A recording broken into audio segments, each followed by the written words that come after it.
The defendant was writing in a notebook, not panicking, not pleading, not even looking particularly concerned about the fact that she was facing charges that could result in her species being classified as a galactic threat. She was just taking notes. With an actual paper notebook and what appeared to be a primitive writing implement, Senator Cravath of the Dominion leaned forward on his crystalline perch, 6 eyes narrowing in confusion. "What is the human doing? I believe," whispered Senator Yolani, her tentacles twitching nervously. "She's documenting the proceedings. During her own trial, apparently." The human looked up from her notebook, pen poised.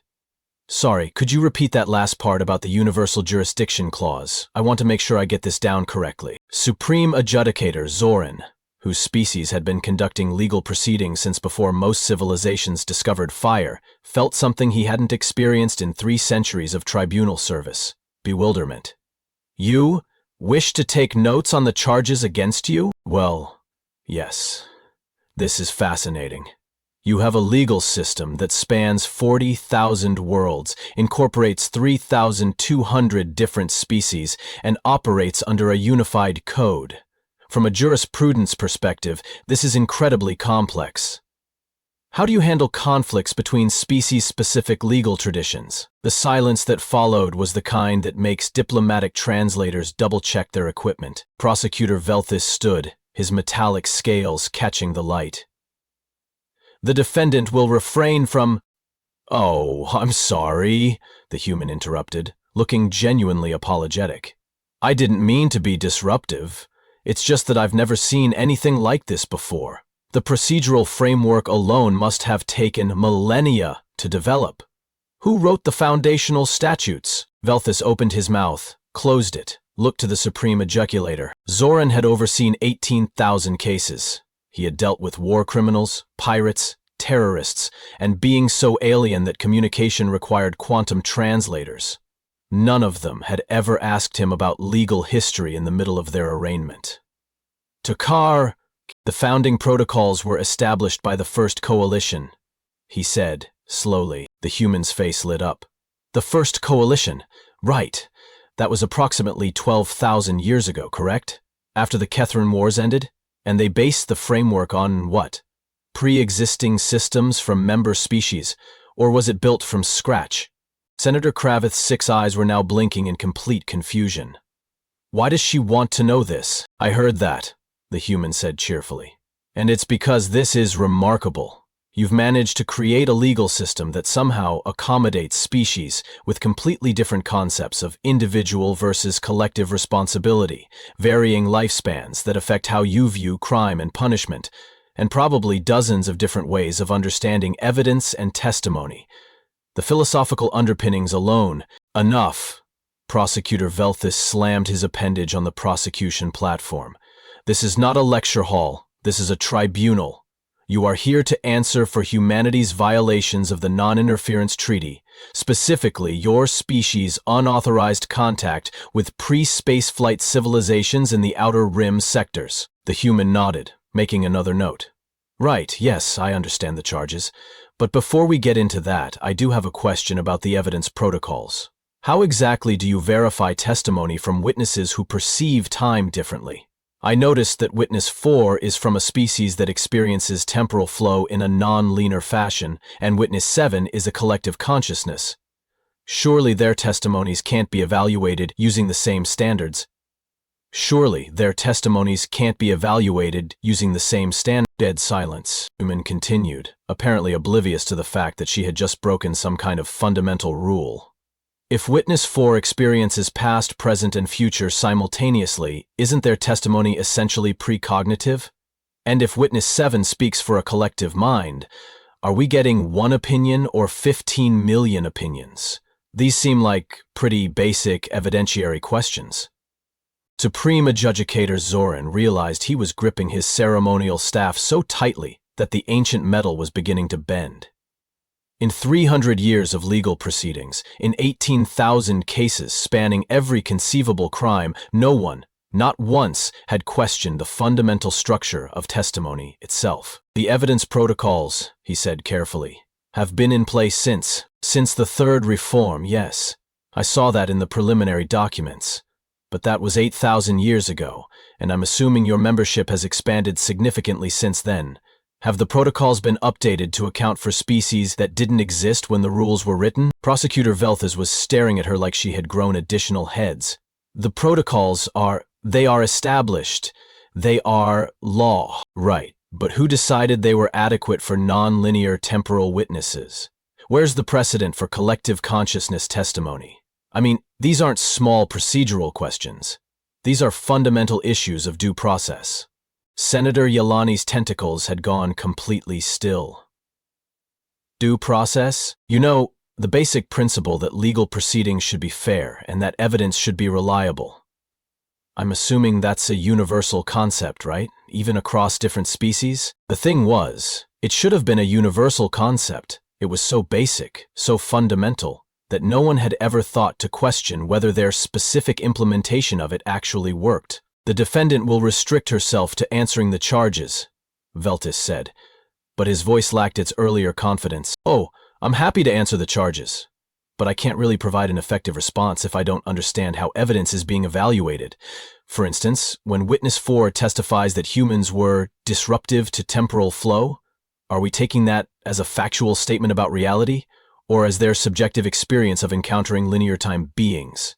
Because those are very different claims, with very different implications. The human paused, looking around the tribunal.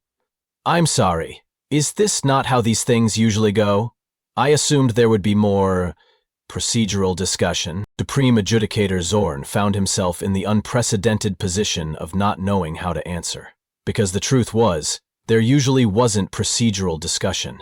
There were charges, there was evidence, there was judgment. In 12,000 years of galactic law, the system had operated on the assumption that everyone understood how it worked. No one had ever asked them to prove that it worked correctly. Prosecutor Velthes attempted to regain control. The established procedures are sufficient for all member species. The court does not require, but I'm not a member species, the human pointed out. Well, not yet anyway. So shouldn't there be some kind of accommodation process for non-member legal traditions? I mean, you can't hold someone to laws they've never agreed to follow, using evidence standards they've never had a chance to examine, right? The silence this time was different. It was the sound of 50 of the galaxy's most powerful beings suddenly realizing they might not have thought this through completely. Senator Cravath leaned towards Senator Yelani. Is she allowed to do this?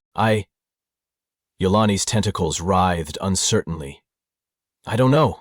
No one's ever tried. The human was still taking notes, completely unaware that she had just asked a question that had the potential to unravel 12 millennia of legal precedent. Supreme Adjudicator Zorin called for a brief recess, mostly because he needed time to think, or possibly to have a panic attack. It was hard to tell the difference at this point. What exactly is happening here? Demanded Senator Cravath as soon as the privacy screens activated. She's not even trying to defend herself. She's conducting some kind of legal audit. That's because she doesn't think she needs defending, Senator Yelani observed, her tentacles still twitching with nervous energy.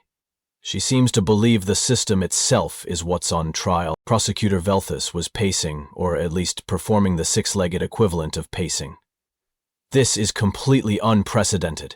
In 12,000 years of galactic jurisprudence, no defendant has ever questioned the validity of our evidence protocols. Maybe, suggested Senator Korath quietly, because no defendant has ever understood them well enough to question them. The observation hung in the air like a particularly uncomfortable truth. Sir, that's a mistake. She's just a human, Velthes protested. They've been spacefaring for barely 2 centuries. What could they possibly understand about galactic law that we don't? But even as he said it, Velthes was remembering the human's questions.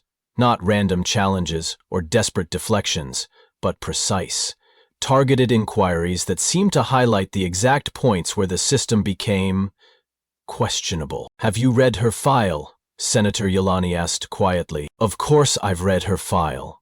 Standard human, 1 brain, bilateral symmetry, carbon base, unremarkable lifespan, education in…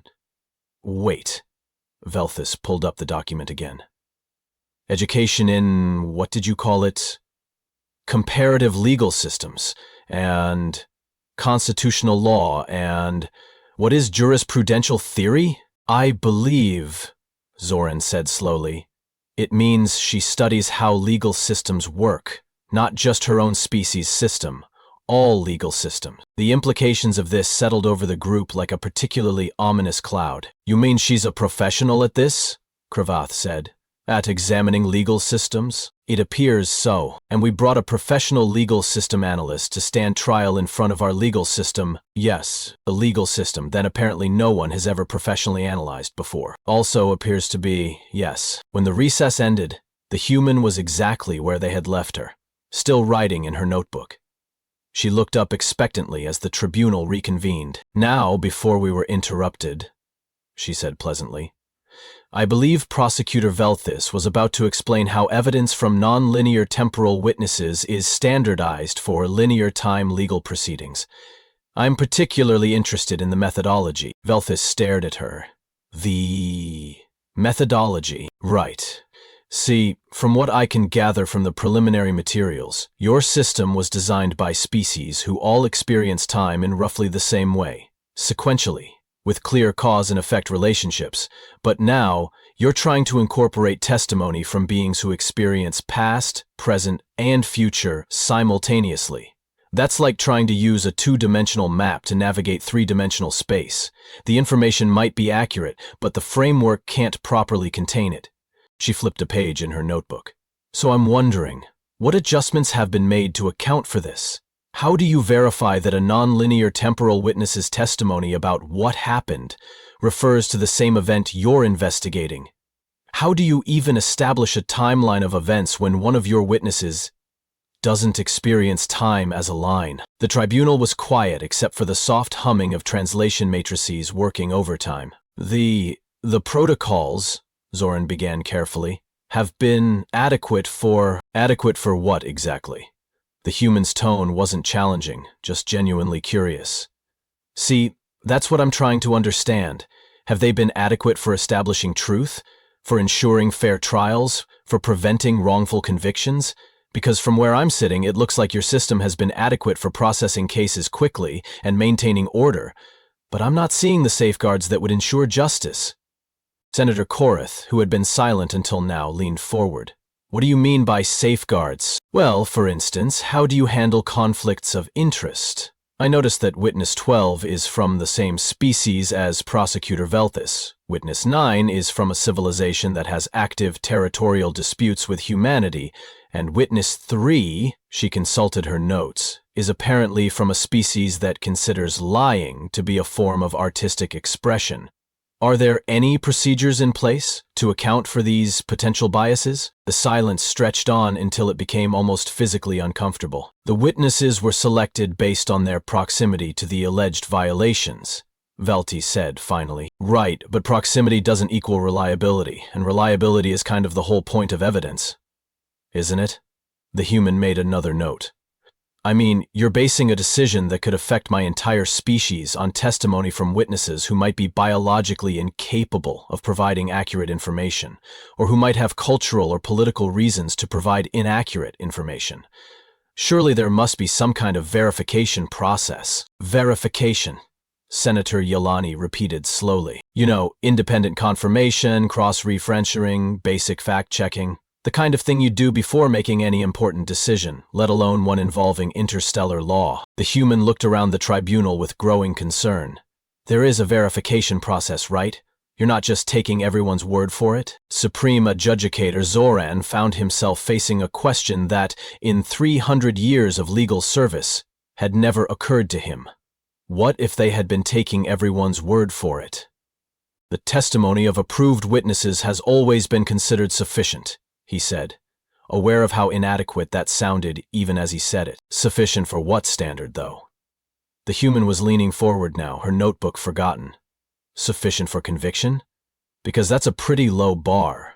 I mean, if I told you that a collective consciousness, a species that considers deception an art form, and a being that experiences non-linear time all agreed that humans were problematic, would you consider that sufficient evidence to make decisions about 8 billion people? When she put it like that, Zorn had to admit, it sounded somewhat less than convincing. The protocols have worked for 12,000 years, Prosecutor Velthus said, but even he seemed to be losing confidence in the statement. Have they, though? The human opened her notebook again. Worked for what? Because I've been looking at your case records, the ones that are publicly available, and I'm seeing some interesting patterns. A lot of species that were found guilty of various infractions seem to have disappeared from galactic society afterward, either through voluntary isolation or through what the records call cultural restructuring. That's not really a sign of a justice system working correctly. That's more like a sign of a system that's really efficient at eliminating dissent. The temperature in the tribunal seemed to drop several degrees. Are you suggesting, Senator Cravath said slowly, that our legal system is deliberately oppressive? Oh, I'm not suggesting anything, the human replied cheerfully. I'm just asking questions, which is apparently something no one has done before, which is honestly kind of concerning from a legal perspective. She closed her notebook and looked directly at Supreme Adjudicator Zoran. So here's my question, and it's really very simple. Can you prove that your legal system actually works? Not that it's been in place for a long time, not that it's traditional, not that it's respected. Can you prove that it reliably determines truth and delivers justice? But that wasn't the shocking part. The shocking part was that nobody had an answer. 50 of the most powerful beings in the galaxy sat in stunned silence while a single human waited patiently for someone to explain why their justice system deserved to exist. The question hung in the air like a challenge that had never been issued before, because no species had ever been foolish enough, or brave enough, to ask it. Supreme Adjudicator Zoran found his voice first, though it came out smaller than usual. The system has maintained peace across 40,000 worlds for 12 millennia. Has it, though? The human reopened her notebook, flipping through several pages. Because I've been doing some research during the recess, and your own records show 3,847 compliance actions in the last 1,000 years alone. That's almost 4 conflicts per year. If your goal is peace, those numbers suggest you might want to reconsider your methods. Prosecutor Velthus rose sharply. Those compliance actions prevented larger wars. Did they? The interruption was polite but firm. Or did they prevent smaller wars by creating conditions that made larger wars inevitable? If you're constantly using force to maintain order, you're not really maintaining peace. You're just managing violence. Senator Kareth shifted uncomfortably on his platform. The alternative would be chaos, would it? See, that's an assumption, not a fact. You're assuming that without your intervention, species would inevitably come into conflict. But what if the intervention itself is creating the conflicts? What if your system is solving problems it created in the first place? The human stood up, apparently energized by the discussion. Think about it. You have a legal framework designed by the winners of an ancient war, imposed on everyone else regardless of their cultural values or social structures. You have evidence standards that favor certain types of beings over others. You have enforcement mechanisms that basically amount to comply or disappear. And you're surprised that this generates resistance? She began pacing, not nervously, but like a professor warming to a favorite topic. It's like, imagine if someone took your personal household rules and tried to apply them to every family in your neighborhood. Your rules work for you because they fit your specific needs and circumstances. But your neighbor has different needs, different circumstances, maybe even a different understanding of what family means. If you forced them to follow your rules anyway, would you be surprised if they resented it? The analogy was simple enough that even the quantum crystalline consciousness representing Sector 15 could follow it, which made its implications all the more disturbing. The galactic community requires universal standards, Senator Yolani protested, her appendages writhing with distress. Does it, though? Or does it require universal cooperation? Because those are completely different things. The human stopped pacing and faced the tribunal directly. Universal standards assume that all problems have the same solution. Universal cooperation assumes that different problems might require different solutions, but everyone agrees to work together toward common goals. That's... Senator Cravath paused, his multiple eyes blinking in sequence. That's not how governance works, isn't it? How does governance work on your homeworld? We operate through consensus building among the crystalline collective networks, with decisions emerging from harmonic resonance patterns that... Cravath stopped mid-sentence, apparently realizing something. Right.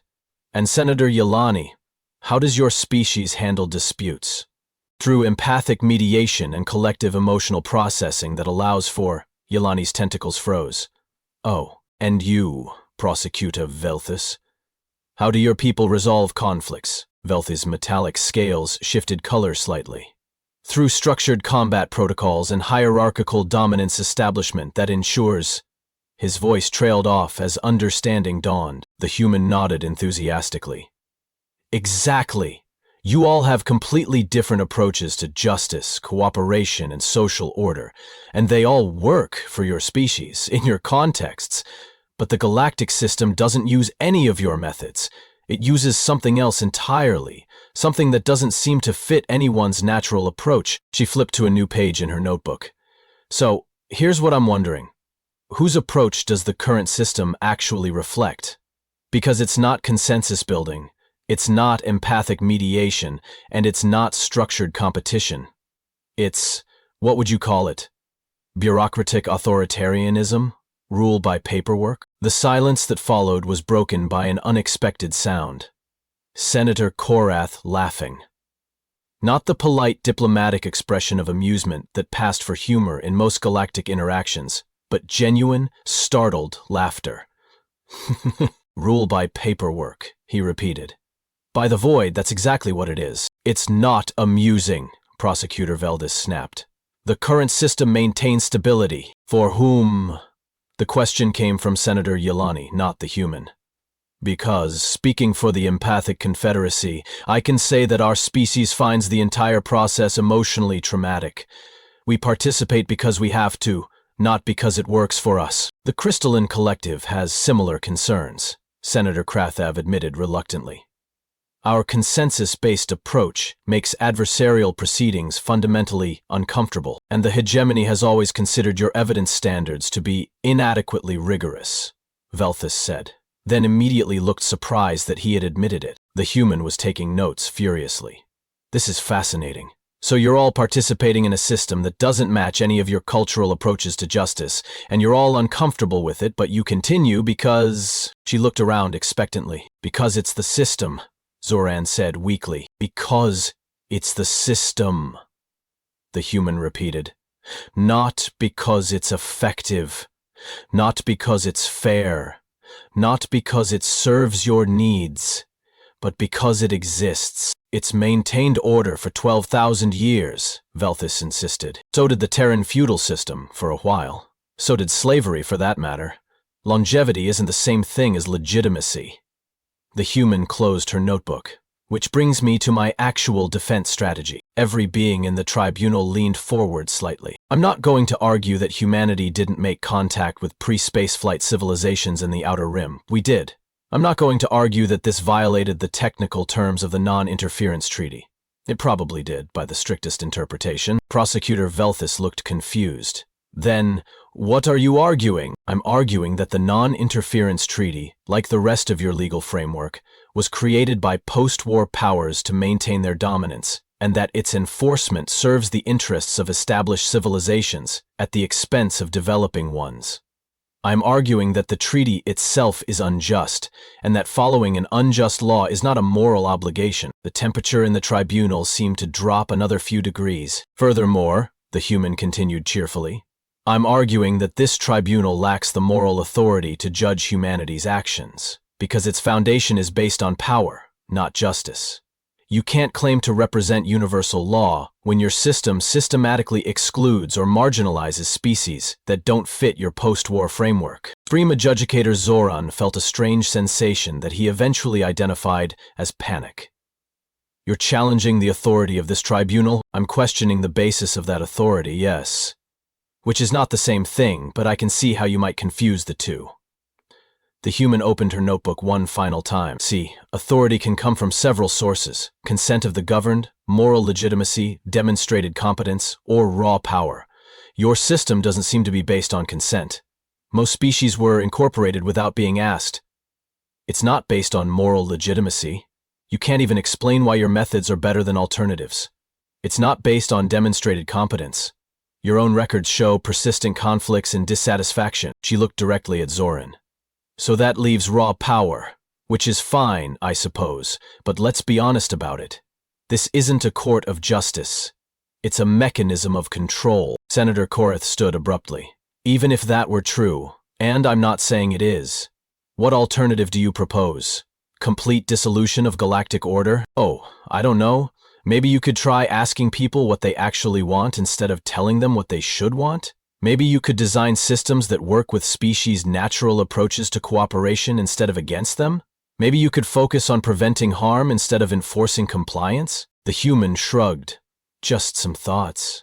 I mean, you've had 12,000 years to work on this. Surely someone's considered alternatives by now? The looks exchanged around the tribunal suggested that no, actually, no one had, which was when the emergency klaxons began wailing throughout the station, and automated voices started announcing that all proceedings were suspended due to catastrophic judicial paradox detected in Tribunal Bay 12. Apparently questioning the fundamental legitimacy of the galactic legal system triggered some kind of automatic safety protocol, and then the real alarms started. The evacuation of Tribunal Bay 12 took exactly 8 minutes and 43 seconds, which was impressive considering that most of the beings present had never heard of a catastrophic judicial paradox before, and weren't entirely sure what they were evacuating from. The human, meanwhile, was asking if she could finish her closing statement while they walked. "This is unprecedented," Chief Administrator Quint announced to the hastily assembled Emergency Council. His species communicated through bioluminescent patterns, which made his current state of agitation visible from 3 corridors away. In 12,000 years of galactic jurisprudence, no single defendant has ever triggered a Category Omega Systemic Analysis Alert. What exactly is a Category Omega Systemic Analysis Alert? Asked Council Prime Rethak, whose species had only joined the galactic community 800 years ago and was still catching up on the bureaucracy. Quint's light patterns shifted to what could charitably be described as mortified confession. "We're not entirely certain. The protocols were established so long ago that the original documentation has been misplaced. The archives indicate that it involves fundamental challenges to legal framework integrity and requires immediate containment of conceptual contamination. Beyond that," Quint's patterns dimmed, "we're operating from emergency procedures that reference other procedures, most of which appear to be theoretical." Council Prime Rethak massaged his cranial ridge. "So you're telling me that we evacuated the tribunal because an automated system detected something that might be dangerous, but we don't actually know what it detected or why it's dangerous? Appears to be an accurate summary, yes." Through the observation windows of the emergency conference center, they could see the human sitting calmly in the empty tribunal bay, still writing in her notebook. Security protocols had sealed the area, but she didn't seem particularly concerned about being trapped. "What is she doing now?" asked Council Prime Rethak. Technical Officer Brix consulted his instruments. "According to bioscanners, she's humming and writing. Her stress indicators remain at baseline levels. It's humming. In an evacuated tribunal, under emergency containment." "Yes, sir. What is she humming?" "Unknown, sir. It doesn't match any species' musical patterns in our database." Through the intercom system, the human's voice crackled with static. "Hello? Is anyone still there? I know you're probably busy with whatever emergency protocols got triggered, but I have a few more questions if someone has time." Council Prime Rethak activated the communication system. "This is Council Prime Rethak. What questions?" "Oh, excellent! I was wondering, when your automated systems detected a catastrophic judicial paradox, what parameters were they monitoring? Because from my perspective, nothing catastrophic happened. I just asked some questions about evidence and authority. But your systems seem to think that was dangerous somehow." The Emergency Council exchanged glances. "Also," the human continued cheerfully, "I've been reading through some of your publicly available legal documents while I wait, and I'm curious, have you ever had a case where someone challenged jurisdiction itself? Not specific laws, but the right of the tribunal to make judgments in the first place. Quint's bioluminescent patterns cycled through several colors that didn't translate well. No, never. Interesting. So the system was built without any mechanism for handling jurisdictional challenges.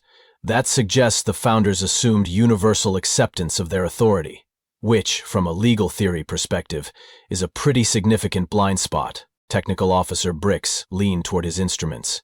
Sir, the containment field is registering some kind of conceptual resonance? Conceptual what now? I don't know, sir. The readings are unlike anything in our database. It's as if the ideas themselves are generating some kind of measurable effect, the human's voice continued through the intercom. Oh, that reminds me of another question. Your enforcement mechanisms seem to be based on the assumption that compliance equals legitimacy. But what happens when a species complies not because they accept your authority, but because they're afraid of the consequences of non-compliance? Isn't that just institutionalized coercion? Sir, Brix's voice was getting higher. The resonance patterns are expanding. What does that mean? I think it means the questions are spreading. Council Prime Rathak was developing what humans would recognize as a headache. Questions don't spread. Apparently they do, sir. I'm getting reports from other sectors.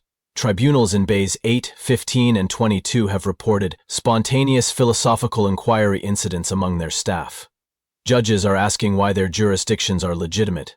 Prosecutors are questioning whether their evidence standards are adequate. Defense advocates are wondering why they've never challenged the fundamental assumptions of the legal framework. An impossible. Yes, sir. It's also happening. Through the observation windows, they could see the human closing her notebook and standing up.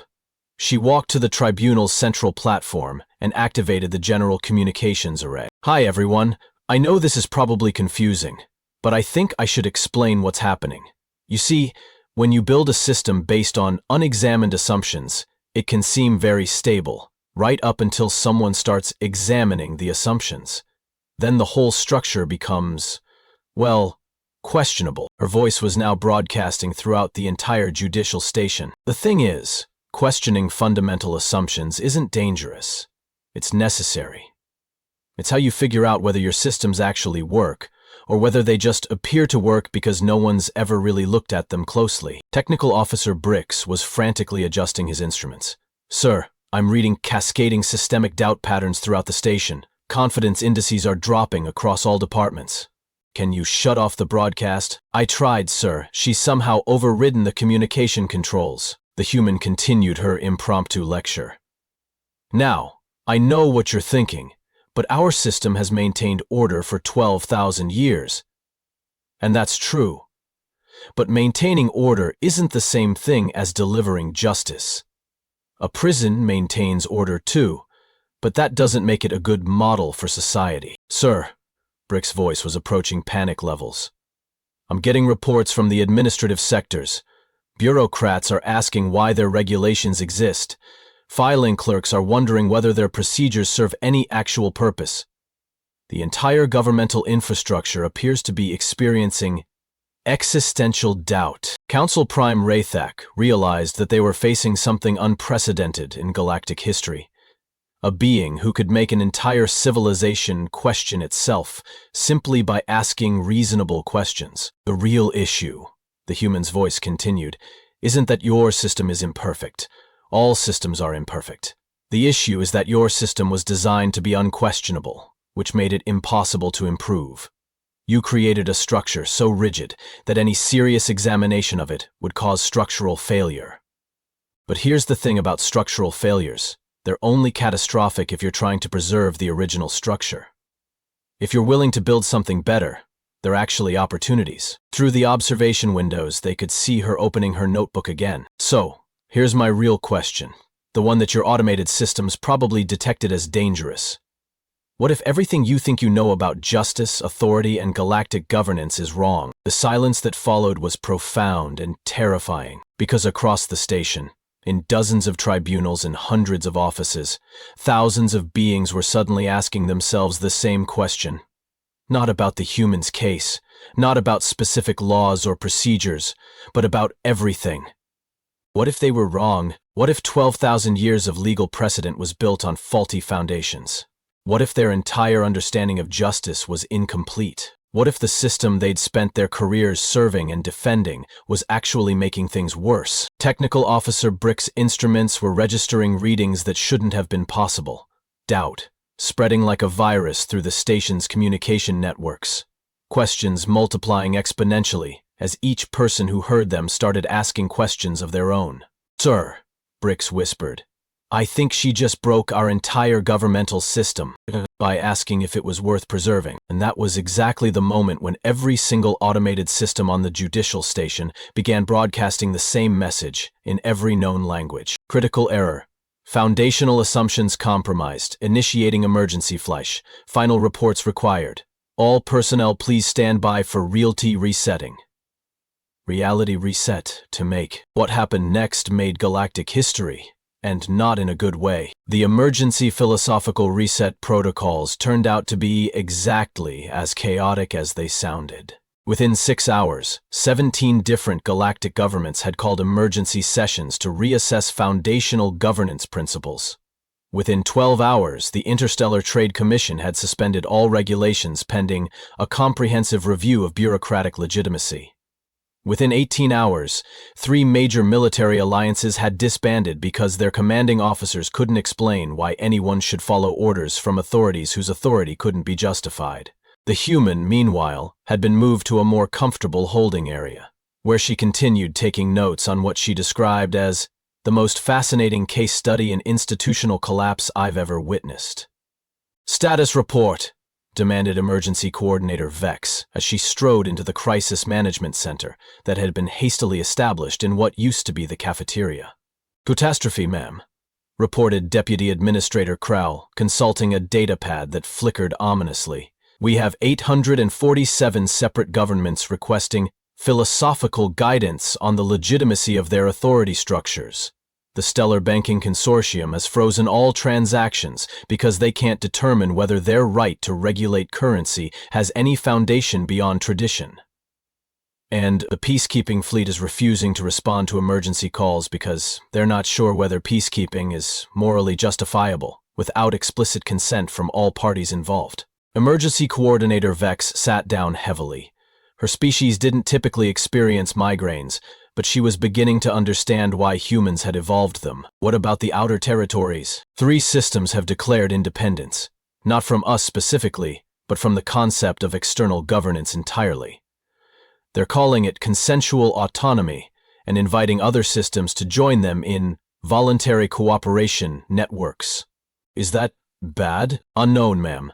We don't have any precedent for dealing with governments that actually ask their citizens what they want. Through the view screen, they could see the human in her holding area, apparently conducting what looked like a video call with someone. "Who is she talking to?" Vex asked. "Her legal team on Earth, ma'am. They're consulting. About what?" "According to the transcripts we've been able to intercept, they're drafting something called a framework for interspecies cooperation, based on voluntary participation and mutual benefit." Vex stared at the screen. "They're writing new laws?" "Not laws, ma'am. Guidelines. Suggestions. They keep emphasizing that nobody would be required to follow them. How do you enforce guidelines that nobody's required to follow?" "You don't, ma'am. That appears to be the point." Before Vex could respond, alarms began sounding throughout the station. Not emergency alarms this time, but communication alerts. Incoming transmissions from across the galaxy, all requesting to speak with the human who broke everything. "Ma'am," reported Communications Officer Thane, "we're receiving contact requests from, well, everyone. The collective consciousness of Andromeda wants to discuss alternative decision-making paradigms. The Machine Intelligence Network is asking about voluntary cooperation protocols. Even the isolationist enclaves are inquiring about non-coercive contact frameworks. They all want to talk to her?" "Yes, ma'am. It appears that when she questioned our authority, it made everyone else start questioning authority in general. But instead of panic, most species are curious. They want to know what alternatives might exist." Emergency Coordinator Vex looked around the crisis center, where dozens of her staff were frantically trying to manage the collapse of governmental authority across the galaxy, and made a decision that would later be considered either the wisest or most foolish choice in galactic history. "Bring her here." 10 minutes later, the human entered the crisis center with her notebook, looking around with obvious interest at the organized chaos. "This is fascinating," she said immediately. "You've essentially experienced systemic cognitive dissonance on a galactic scale. When a foundational belief is challenged, it can trigger a cascade of questioning that affects every related belief structure. From a sociological perspective, this is unprecedented. This is a disaster," Vex replied flatly. "Is it, though? Or is it an opportunity?" The human opened her notebook. "See, from what I can observe, your species aren't panicking because they've lost authority. They're energized because they finally have permission to think about alternatives." "That's not disaster. That's innovation." Deputy Administrator Crail looked up from his datapad. "But without central authority, how do we coordinate anything? How do we make decisions that affect multiple species?" "Well, how do decisions get made within your own species? Through consultation, consensus building, and collaborative problem solving." "Right. So why not apply the same approach to interspecies issues? Because that would require everyone to agree to participate." "Yes." "And?" Crail paused. "And that would actually be more legitimate than forcing participation." "Exactly. Voluntary cooperation is more stable than coerced compliance, because it's based on mutual benefit rather than fear of consequences." Communications Officer Thane interrupted. "Ma'am, the collective consciousness of Andromeda is requesting an immediate conference with the human. They say they have a proposal." "Put 'em through." The view screen activated, displaying the swirling patterns that represented the collective's communication interface. When they spoke, it was with the voices of billions of beings thinking in harmony. "Human consultant," they said, "we have analyzed your suggestions regarding voluntary cooperation frameworks. We propose establishing experimental networks based on these principles. Would you assist in developing protocols?" "Oh, I'd love to," the human replied enthusiastically. "But I should mention that I'm not really a consultant. I'm just someone who asks questions. If you want to develop new protocols, you should probably involve people who will actually be using them." "We concur. Will you facilitate discussions between interested parties?" "Well, I could help organize conversations, but the actual decisions should be made by the people affected by them. That's kind of the whole point." Emergency Coordinator Vex watched this exchange with growing amazement. You're actually doing it? You're rebuilding galactic cooperation in real time?" "Not me," the human corrected. "They are. I'm just asking questions that help them figure out what they actually want instead of what they think they're supposed to want." Over the next several hours, the crisis center transformed into something unprecedented. A voluntary coordination hub where species could discuss cooperation without anyone having authority over anyone else.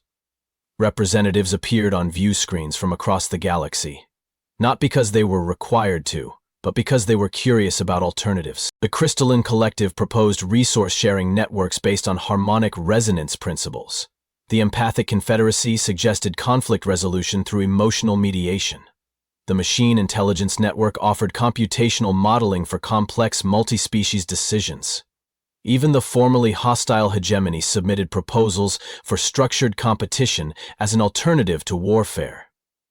"This is remarkable," observed Dr. Yenith of the Scientific Council, who had arrived to study what she termed spontaneous interspecies cooperation emergence. "In 6 hours, you've generated more innovative governance proposals than we've seen in 6 centuries. That's because innovation requires questioning existing assumptions," the human explained. "Your previous system discouraged questioning, so it couldn't evolve. But when people are free to think creatively about problems, they come up with creative solutions." Emergency Coordinator Vex, who was beginning to think her job title might need updating, reviewed the flood of proposals. "But how do we choose between all these different approaches?" "You don't choose," the human said simply. "You let different species try different approaches and see what works. Diversity of methods increases overall resilience. But what about coordination between different systems?" "Same principle. You establish voluntary protocols for interaction between different approaches. Species can choose which networks to participate in based on their needs and values." Communications Officer Thane looked up from his station. "Ma'am, I'm receiving reports from across the galaxy. The systems that declared independence? They're already forming cooperative networks with neighboring systems. The military alliances that disbanded? Their former members are establishing mutual aid agreements. The banking consortium that froze transactions? Individual banks are creating voluntary exchange networks. Sir, everything's working? Better than working, ma'am. It's improving. Species are solving problems they've had for centuries because they're finally free to address root causes instead of just managing symptoms. The human closed her notebook and looked around the room. And that's the real difference between authority-based systems and cooperation-based systems. Authority tells you what to do. Cooperation helps you figure out what you want to do, and then supports you in doing it. She paused, considering. Of course, cooperation requires that people actually want to cooperate. It doesn't work if participants are trying to dominate or exploit others. And if someone tries to dominate or exploit others? Vex asked. Then they discover that cooperation networks are surprisingly good at collective defense. Turns out that when people choose to work together, they're pretty effective at protecting that choice. 6 months later, the Galactic Judicial Station had been converted into the Interspecies Cooperation Facilitation Center. The former tribunal bays now hosted voluntary mediation sessions, collaborative problem-solving workshops, and what the human called constructive argument seminars. The human herself had become something unprecedented. A traveling facilitator who helped species develop their own approaches to cooperation. She never stayed anywhere long enough to become an authority figure, and she never stopped asking questions.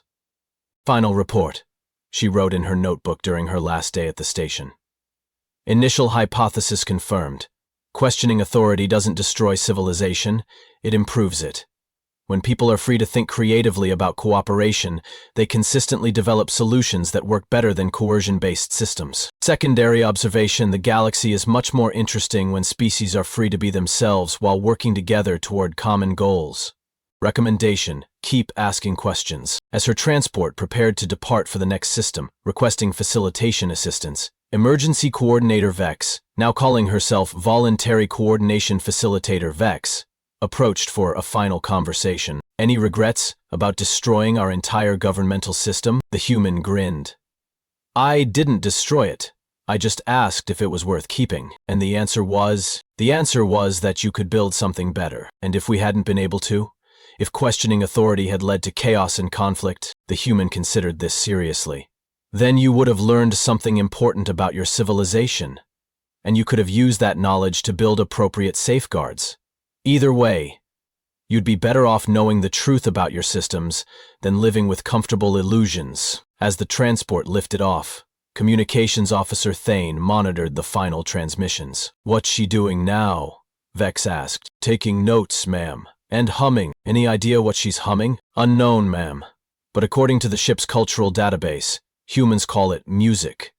Apparently, it's what they do when they're happy. Vex looked out at the galaxy, where thousands of species were working together in ways they'd never imagined possible, building cooperative networks that grew stronger with each new participant. Play it over the station's speakers, she said. I think we could all use some music. And for the first time in 12,000 years, the galaxy hummed along in harmony. Not because anyone required it, but because they chose to. 3 years later, the Interspecies Cooperation Archives received an unusual request. A delegation from the Remote Observation Collective, a species so advanced they typically watched galactic events from outside normal spacetime, had asked for a meeting with the small human who asks uncomfortable questions. The human arrived at the meeting in her typical fashion, carrying the same battered notebook, wearing clothes that suggested she'd just finished helping terraform a moon somewhere, and immediately asking questions about the collective's non-linear existence. We exist across multiple temporal dimensions simultaneously, explained Primary Observer Quinteth, whose form shifted between states of matter as they spoke. We have observed the rise and fall of 47,000 different galactic civilizations across various probability streams. Fascinating. And you've never seen anything like what happened here? Never. In every previous observation, species either maintain authoritarian control structures indefinitely, or they collapse into warfare when those structures fail. The emergence of voluntary cooperation networks on this scale is unprecedented. The human made a note. What's different about this situation? You are, me specifically, or humans in general? Both. Your species has an unusual combination of traits. You question authority reflexively, but you also have strong drives toward cooperation and fairness. Most species develop one trait or the other, but rarely both to such degrees. Primary observer Quinteth's form stabilized into something resembling crystallized time. But more significantly, you asked the right questions at the right moment in history. This galaxy had reached a point where its systems were stagnant but stable. Without external pressure, they might have continued unchanged for millennia. So what happens now? The human asked. I mean, from your perspective across multiple timelines. Unknown. This timeline has diverged so significantly from all observed patterns that we cannot predict outcomes. Your cooperative networks are spreading beyond this galaxy, influencing civilizations we had never seen successfully collaborate. The collective's representative paused, and their form flickered with what might have been uncertainty. We came here because we need to ask you something. Sure, what's the question? We have observed our own civilization for eons, maintaining our advanced status through careful non-interference with lower-dimensional beings. But watching your transformation has made us curious about our own assumptions. The human's eyes lit up with recognition. Oh, you're wondering whether your non-interference policy is actually justified or whether it's just a way of avoiding the messy work of cooperation. Yes. And we're wondering whether our technological advancement has isolated us from growth opportunities that only come through voluntary interaction with diverse perspectives. Those are excellent questions. Have you ever tried asking your own citizens what they think about your isolation policies? We make decisions through computational analysis of optimal outcomes. Right. But optimal for whom? And according to what values? And who decided those values should be prioritized? Primary observer Quinteth's form began shifting rapidly through different configurations. You're doing it again. Doing what? Making us question everything, the human grinned. Sorry. Well, not really sorry, but I can stop if you want. No. We would like to learn how to ask these questions ourselves. Would you be willing to facilitate discussions within our collective? I'd be honored, but I should warn you. Once you start questioning fundamental assumptions, it's hard to stop. Are you prepared for your entire civilization to potentially transform itself? We have observed 47,000 civilizations rise and fall. If we cannot adapt and grow, we will eventually stagnate and decline regardless. Perhaps it is time to risk transformation. 6 months after that meeting, the Remote Observation Collective made their first public contact with lower-dimensional beings in over 50,000 years. They didn't arrive as conquerors or saviors, but as participants in the growing network of voluntary cooperation that now spanned multiple galaxies. Their advanced technology, combined with the diverse approaches of thousands of species, led to breakthroughs that no single civilization could have achieved alone. Medical techniques that worked across completely different biologies, environmental restoration methods that could heal entire ecosystems, communication protocols that allowed species with fundamentally different perceptual frameworks to understand each other. The human, now officially recognized as the galaxy's first professional questioner, maintained a simple office in the Cooperation Archives. The sign on her door read, "No appointments necessary. Bring your assumptions." Her final report, published in the archives and distributed freely across the cooperative networks, became known as the Fundamental Questions document. It was only 3 pages long, but it contained inquiries that could transform any society willing to honestly examine itself. The most frequently quoted section read, "The most dangerous phrase in any language is, 'That's just how things are.' The most powerful phrase is, 'What if we tried something different?'" The difference between these two approaches is the difference between stagnation and growth, between tyranny and freedom, between despair and hope. Every system, every tradition, every authority structure began as someone's answer to a problem. But problems change, knowledge grows, and better solutions become possible. The only way to find those better solutions is to keep asking questions, especially the questions that make people uncomfortable. To ask, who benefits from the current system? Who is harmed by it? What problems is it solving and what problems is it creating? What would happen if we tried a different approach? Who decided this was the right way and why should their decision be permanent? But, most importantly, what do we actually want to achieve? And is our current method the best way to get there? The document concluded with a simple observation. Humans didn't save the galaxy by being stronger, smarter, or more advanced than anyone else. We saved it by asking questions that everyone was thinking, but nobody was brave enough to voice. The real power isn't in having the right answers. It's in asking the right questions and being willing to listen to what the answers tell you about yourself. And if anyone ever tells you that questioning authority is dangerous, ask them this. Dangerous to whom? Today, delegations still arrive at the Cooperation Archives from distant galaxies, seeking guidance on transforming their own civilizations. They all expect to meet with powerful leaders, advanced technologies, or wise councils. Instead, they meet a human with a notebook who asks them what they really want and whether their current systems help them achieve it. Most leave with more questions than answers. All of them leave with hope.